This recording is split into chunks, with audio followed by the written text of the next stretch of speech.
কংগ্ৰেছ দলটোতকৈ বিজেপিৰ বিৰুদ্ধে যুঁজিব পৰা কোনো শক্তি নাই আৰু মই একমাত্ৰ নীতি আদৰ্শ কংগ্ৰেছ দলৰ ভাল পাওঁ। জন্মগতভাৱে মই কংগ্ৰেছৰ ঘৰত জন্ম হৈছোঁ। মোৰ দেউতা এটা সময়ত ছ'চিয়েলিষ্ট পাৰ্টি কৰিছিল। মোৰ জন্মৰ আগতেই কংগ্ৰেছলৈ আহিছে। সেই গতিকে মই জন্মসূত্ৰে কংগ্ৰেছী আৰু মই কংগ্ৰেছ দল ত্যাগ কৰি বিজেপিৰ এটিম বিটিম হোৱাৰ প্ৰশ্নই নুঠে। এইটো এটা মোক মানে ষড়যন্ত্ৰ কৰি অপদস্থ কৰিবলৈ তেওঁ চেষ্টা কৰা বুলি মই অভিহিত কৰিম। এতিয়া কথাটো হ'ল অন্য কেইটামান কথাও এই নিশ্চয় প্ৰাসংগিক হ'ব যে আমাৰ বিষয়ে মুখ্যমন্ত্ৰী ডাঙৰীয়াই কৈছে যে কংগ্ৰেছে পোষ্টাৰো ছপাব দিব পৰা নাই, কংগ্ৰেছৰ পইচা নাই, কংগ্ৰেছে কেনেকৈ নিৰ্বাচন খেলিছে। এইবিলাক কথা কৈ আমাক মুখ্যমন্ত্ৰীয়ে সঁচা কথাটোৱে কৈছে।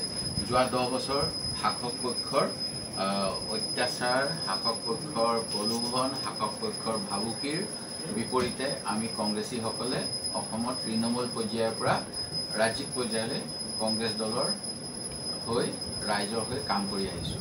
আমি কি বৰ্তমান সময়ত যিটো ৰাজনৈতিকভাৱে একনায়কত্ববাদ, one nation, one religion, one election আৰু কিজানি ওৱান পাৰ্টিও তেওঁলোকৰ লক্ষ্য, এই সময়ত এনেকুৱা মাল্টি পাৰ্টি কৰাটো কিমান দিগদাৰ সেই কথাটো আমি বিৰোধী দলত থকাসকলে স্পষ্টভাৱে জানো, আমাৰ অনুভৱ আছে।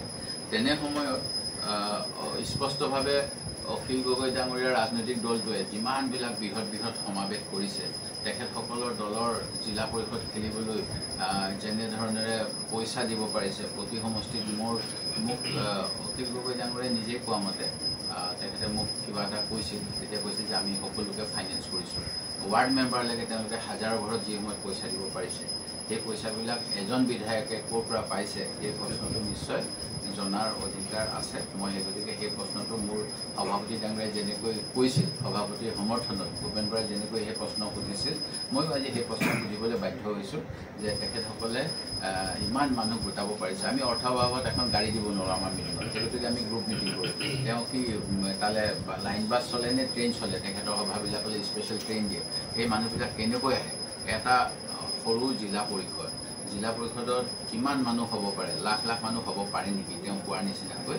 সেই গতিকে সেইটো ৰাইজক তেওঁ নিশ্চয় ক'ব বুলি মই ভাবোঁ। দ্বিতীয়তে মই কৈছে তেখেতে আৰু যিটো বিজেপি দলৰ মানুহখিনিও কৈ থাকে যে নাজিৰা সমষ্টিত মই উন্নয়ন কৰিব পৰা নাই। মই চৰকাৰক দাবী জনাওঁ, যিখিনি মোৰ প্ৰাপ্য মই সেইখিনি ল'বলৈ যত্ন কৰোঁ, কিন্তু অতিৰিক্তভাৱে মোক যোৱা 2016 চনৰ পৰা অসমৰ প্ৰতিজন মুখ্যমন্ত্ৰীলৈকে মই মোৰ দাবীসমূহ দি আছোঁ, তেওঁলোকে কিন্তু সেই দাবী পূৰণ কৰা নাই।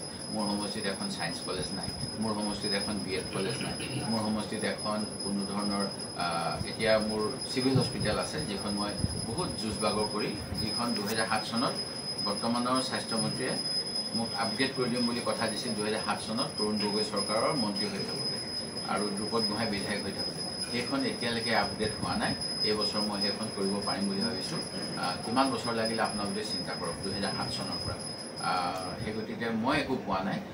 মই বিৰোধী হিচাপে মই চৰকাৰক সমালোচনা কৰোঁ আৰু মুখ্যমন্ত্ৰী মহোদয় যেনেকৈ অপেনলি কয় বিৰোধী বিধায়কবিলাক কাম নাইকিয়া, মানে গাখীৰ নিদিয়া গৰু স্পীকাৰৰ লগত বহি থাকিব লাগে। তাৰ বিপৰীতে অখিল গগৈ ডাঙৰীয়াই যেনেকৈ মুকলিভাৱে মুখ্যমন্ত্ৰীক প্ৰশংসা কৰিছে, মুখ্যমন্ত্ৰীক কৈছে তেওঁ ইমানবিলাক বস্তু দিছে। সেই গতিকে কিছুমানক চৰকাৰে সমালোচনা কৰিলে মানে উপহাৰ দিয়ে আৰু আমাক সমালোচনা কৰিলে বঞ্চিত কৰে নেকি, এই প্ৰশ্নটো মই যিসকলক মই এই কথাটো উল্লেখ কৰিছোঁ তেওঁলোকৰ পৰা আশা কৰিছোঁ কৰ্তৃত্ব। অন্য এটা কথা, তেখেতে মানে যোৱাকালি কিবা কৈ আছে যে উজনিতটো খতমেই, সংখ্যালঘু অঞ্চলতো খতম, এইবিলাক কথা কৈ আছে। এইবিলাক নিশ্চয় ক'বলগীয়া কথা, কিজানি তেখেতসকলৰ দলৰ শ্ৰীবৃদ্ধিৰ কাৰণে।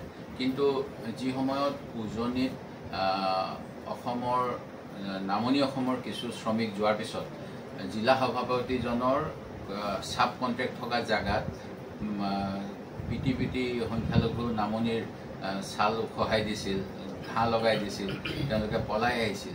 সেইখিনি সময়ত এতিয়া সংখ্যালঘু অঞ্চলৰ ভোট বিচাৰি কংগ্ৰেছক বদনাম কৰি থকা অখিল গগৈ ডাঙৰীয়াই কিমান তেওঁলোকৰ সমৰ্থনত মাত মাতিছিল বিধানসভাৰ ভিতৰত বা বাহিৰত, এই প্ৰশ্নটো মই জানিব বিচাৰিছোঁ। কাৰণ এতিয়া তেখেতে সংখ্যালঘুৰ দৰত দেখাইছে, সেইখিনি সময়ত যেতিয়া ভাৰতীয় নাগৰিকসকলক এনেকৈ অত্যাচাৰ কৰা হৈছিল তেখেতে কিবা কৈছিল নেকি, এই কথাটো তেখেতে নিশ্চয় ক'ব আৰু তেতিয়া ৰাইজে তেওঁক নিশ্চয় ভাবিব কংগ্ৰেছতকৈ তেওঁৰ দলটোৱে এটলিষ্ট ভাৰতীয় নাগৰিক সংখ্যালঘুসকলৰ কাৰণে মাত মাতিছে। অনুৰূপ ধৰণেৰে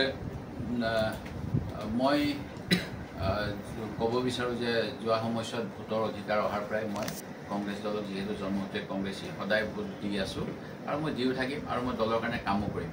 কিন্তু অখিল গগৈ ডাঙৰীয়াই 2014 চনত বিজেপিক ভোট দিবলৈ আহ্বান কৰি অসমলৈ বিজেপিৰ বৰপীৰা দিয়া নাছিল নেকি? আৰু তেখেতে নীতি আদৰ্শৰ ভিত্তিত দল কৰে নে আমাৰ লগত আছে নে অন্য কিবা কাৰণে আছে, এই কথাবিলাকো স্পষ্ট কৰিব লাগে। কাৰণ আমি যিটো ৰাজনীতি কৰিছোঁ নীতিগত কাৰণত মই কৈছোঁৱে, দলীয় আদৰ্শৰ ভিত্তিত। যদি তেখেতে কটন কলেজত উচ্চ শিক্ষা লাভ কৰা এজন মেধাৱী ৰাজনীতিজ্ঞ, সেই গতিকে তেখেতৰ নিশ্চয় কটনৰ যিসকল বুদ্ধিমত্তা থকা ছাত্ৰ ছাত্ৰী তেখেতৰ সেই গুণৰ পৰা বঞ্চিত নহয়। তেনেস্থলত কি ভিত্তিত তেখেতে 2014 চনত কংগ্ৰেছক উৎখাত কৰি বিজেপিক অসমত বৰপীৰা আগশাখন দিছে, সেই কথাটো ক'ব লাগে। আৰু তাৰপিছত মই এ টিম নে বি টিম সেই কথাটো ক'ব লাগে। অখিল গগৈ বিৰোধী ঐক্য মঞ্চৰ এগৰাকী সতীৰ্থ ইমান কনফিডেন্সত কালি কথাটো কৈছে যে জানুৱাৰীত আপুনি জইন কৰিবই, বিজেপিত জইন কৰিব। বোধ কৰোঁ তেওঁ এনেকুৱা ধৰণৰ বুজাইছে যেন মই তেওঁৰ আগতে কিবা MOU চাইন কৰি থৈ আহিছোঁ, সেইকাৰণে তেওঁৰ হাতত কপি এটা আছে। যদি তেনেকুৱা কিবা আছে তেখেতে সেইখিনি মই আগতো আপোনালোকৰ মাধ্যমেৰে যেতিয়া মোক বিৰোধী ঐক্য বিফল হোৱাৰ বাবে দোষাৰোপ কৰিছিল আজি কেইদিনমান আগত, মই সেইখিনি সময়ত আপোনালোকক কৈছিলোঁ।